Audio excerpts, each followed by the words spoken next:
Possibly the greatest irony about Trump starting this war in Iran, ostensibly to cause a regime change in the country, is that if Iran refuses to agree to a ceasefire, they may be able to, at least in effect, cause a regime change in the United States. Iran has been able to prove two key things. One, that they are able to defend themselves, that they are not a regime that's going to be able to just be toppled by some pressure from airstrikes and the like. And two, they are also able to go on the offensive. So much so that arguably the US and Israel have lost ground in the Middle East.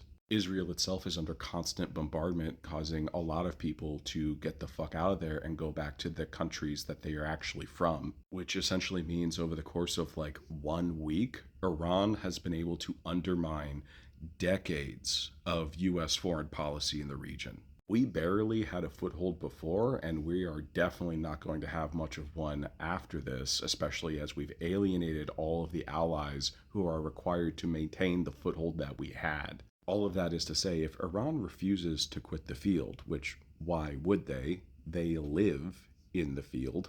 And also, they have been trying to negotiate, and we keep fucking attacking them when they do. So if they maintain their legal and justified retaliatory strikes against the US and Israel for striking them first, they will continue to fatally discredit Israel and the US regimes, both of which approval ratings are at all-time lows and only sinking lower. Basically, every missile that we shoot, we look worse.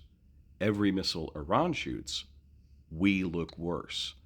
And every missile that we don't shoot in response to a missile Iran shoots, we look worse. Which means the best thing to do would be to cut our losses and probably have to pay reparations to Iran to get them to stop. Because right now, the only one that's fatally discredited is Trump himself.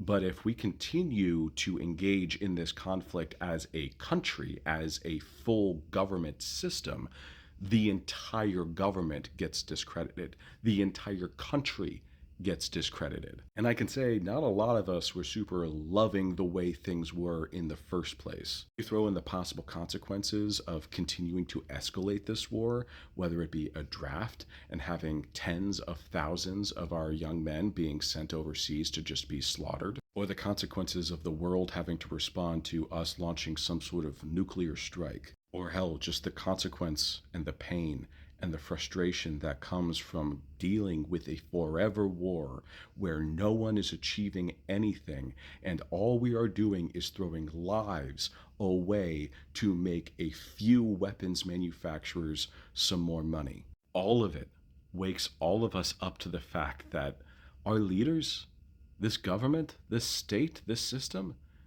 it's not built for us. It's built to consume us. And the only way that we keep from being eaten is by dismantling it. Now, I think that that's probably going to be the answer regardless, but the fact remains that if Iran continues and doesn't yield, doesn't surrender, doesn't concede, doesn't negotiate, if they keep it up, we are the ones facing regime change. If I'm being honest though, it's probably actually a good thing.